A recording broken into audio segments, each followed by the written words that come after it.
దేవుని ఘనమైన శ్రేష్టమైన పరిశుద్ధ నామమునకు మహిమ స్తుతి ప్రభావములు కలుగునుగాక.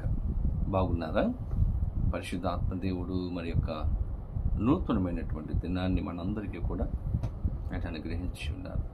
ఈరోజు ప్రభువు సిద్ధపరిచిన వాగ్దానమును ప్రార్థన పూర్వకముగా పొందుకుందాం. తలగా ఉంచండి, ప్రార్థనలో ఏకీభవించండి. ప్రార్థన. పరిశుద్ధుడని వందనాలు, స్తోత్రాలు. ఉదయకాల సమయంలో మేమందరం నీ సన్నిధికి వచ్చి ఉండగా ఈరోజు ప్రత్యేకంగా మాతో మీరు మాట్లాడండి. మమ్మల్ని దర్శించి మీరు ఆస్వాదించి నీ కృపలో భద్రపరచమని సహాయం చేయమని యేసు నామమున అడిగి వేడుకొనొచ్చు ఉన్నాము మా పరమ తండ్రి. ఆమేన్. ఈ దినం దేవుని వాగ్దానము చదువుకుందాం. బైబిల్ గ్రంథాలు తీయండి. యెషయా గ్రంథము 58వ అధ్యాయము 9వ వచనమును చదువుకుందాం. నీవు పిలువగా యెహోవా ఉత్తరమిచ్చును. తెలుస్తాం. చక్కని వాగ్దానం. ఈరోజు మనం పిలిస్తే మన దేవుడు పలికే దేవుడు.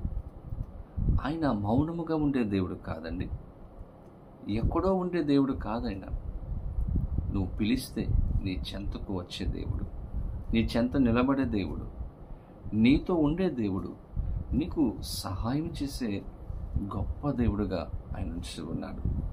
పిలవడం ఆలస్యం, నువ్వు పిలిచిన వెంటనే నీ దగ్గరకు ఆయన వచ్చే దేవుడుగా ఉంచి ఉన్నాడు. దేని బిడ్డగా మన ప్రార్థనలు ఆలకించే గొప్ప దేవుడిగా ఆయన ఉంచి ఉన్నారు. బైబిల్ గ్రంథంలో అనేక మంది వ్యక్తుల యొక్క ప్రార్థనలు దేవుడు ఆలకించి వారి జీవితంలో గొప్ప కార్యాలు దేవుడు చేశారు. ఏలియా జీవితంలో మనం చూస్తే ఏలియా ప్రార్థింపగా వర్షం ఆగిపోయింది. మరలా ప్రార్థన చేసినప్పుడు మరలా వర్షాన్ని దేవుడు ఇచ్చాడు. ఏలియా మరి ఒకసారి ప్రార్థన చేసినప్పుడు ఆకాశం నుండి అగ్ని దిగి వచ్చినట్లుగా వాక్యంలో చూస్తాం.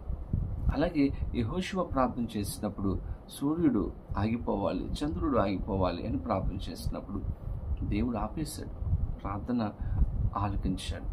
గొప్ప కార్యాలు వారి జీవితంలో చేశారు. దాని బిడ్డలారా, వారు చేసిన వెంటనే దేవుడు జవాబు అనుగ్రహించి గొప్ప కార్యాలు చేశారు. ఈరోజు మన జీవితంలో ఒక ప్రశ్న ఉండవచ్చు.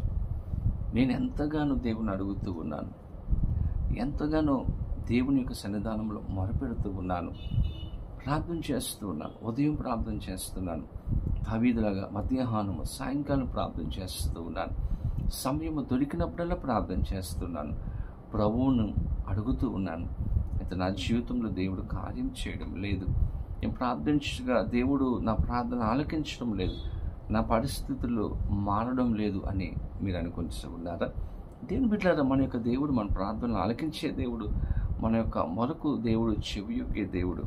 కానీ ఎందుకు మన యొక్క ప్రార్థనలకు దేవుని బిడ్డలారా ఇప్పుడు దేవుడు జవాబు ఇవ్వడం లేదు? ఎందుకు ఆలకించడం లేదు? ఎందుకు కార్యాలు ఆలస్యం అవుతూ ఉన్నాయంటే బైబిల్ గ్రంథంలో మనకి గమనించినప్పుడు పరిశుద్ధాత్మ దేవుడు ఒక వాక్యాన్ని మనకు జ్ఞాపకం చేస్తూ ఉంటున్నారు. బైబిల్ గ్రంథంలో మనం చూస్తే యెషయా గ్రంథము 59వ అధ్యాయం 1-2 వచనాలలో మనం చూస్తే ఎందుకు దేవుడు మన ప్రార్థనలు ఆలకించడం లేదో అని ఇక్కడ తెలియజేస్తూ ఉంటున్నారు. రక్షింపనేరక ఉండినట్లు యెహోవా హస్తము కొరచ కాలేదు, విననేరక ఉండినట్లు ఆయన చెవులు మందము కాలేదు. మీ దోషములు మీకును మీ దేవునికి అడ్డముగా వచ్చెను, మీ పాపములు ఆయన ముఖమును మీకు మరుగుపరచెను గనుక ఆయన ఆలకింపకున్నాడు.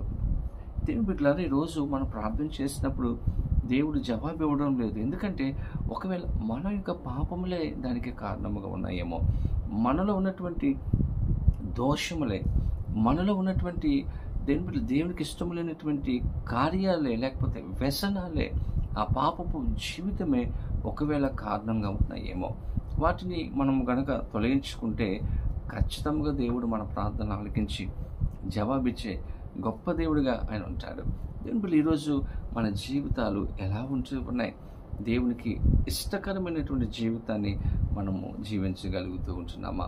హిజ్కియా ప్రార్థన చేసినప్పుడు దేవుడు ఆలకించాడు. ఎందుకు దేవుడు వెంటనే జవాబిచ్చాడు అంటే హిజ్కియా దేవుడు మెచ్చినటువంటి జీవితాన్ని జీవించాడు. యథార్థముగా, నీతిగా, దేవునికి అనుకూలంగా హిజ్కియా జీవించాడు. కాబట్టి హిజ్కియాకు వెంటనే దేవుడు స్వస్థతను అనుగ్రహించాడు. ఈరోజు మన జీవితంలో కూడా దేవుడు వాగ్దానం ఇస్తూ ఉంటున్నాడు.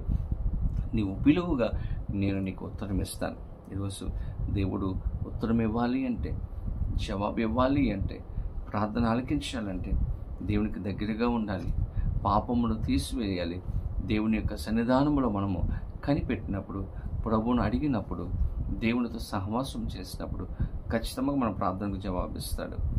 అటువంటి కృపా సహాయము పరిశుద్ధాత్మ దేవుడు ఈ వీడియో చూస్తున్న ప్రతి ఒక్కరికి అనుగ్రహించి సహాయం చేయనుగాక. ఆమేన్. ప్రార్థన. పరిశుద్ధుడా, నీ వందనాలు, స్తోత్రాలు. ఉదయకాల సమయంలో మేమందరము నీ సన్నిధికి వచ్చి ఉన్నాము తండ్రి. మాతో మీరు మాట్లాడారు. మేము పిలిస్తే పలికే దేవుడిగా మీరు ఉన్నందుకు మీ స్తోత్రాలు. ఈరోజు ఎంతమంది అయితే మిమ్మల్ని పిలుస్తున్నారు, ఎంతమంది అయితే ప్రార్థన చేస్తున్నారు, ఏ కార్యాలు అయితే అడుగుతున్నారో వాడి జీవితంలో జరిగించి సమాధానము, సంతోషము దయచేయమని యేసు నామమున అడిగి వేడుకొనిచ్చి ఉన్నాము మా పరమ తండ్రి. ఆమేన్. తండ్రి, కుమార, పరిశుద్ధాత్మ త్రియేక దేవుని యొక్క దీవెన ఆశీర్వాదము సదాకాలము కలుగునుగాక. ఆమేన్. దేవుడు మిమ్మల్ని దీవించునుగాక. ఆమేన్.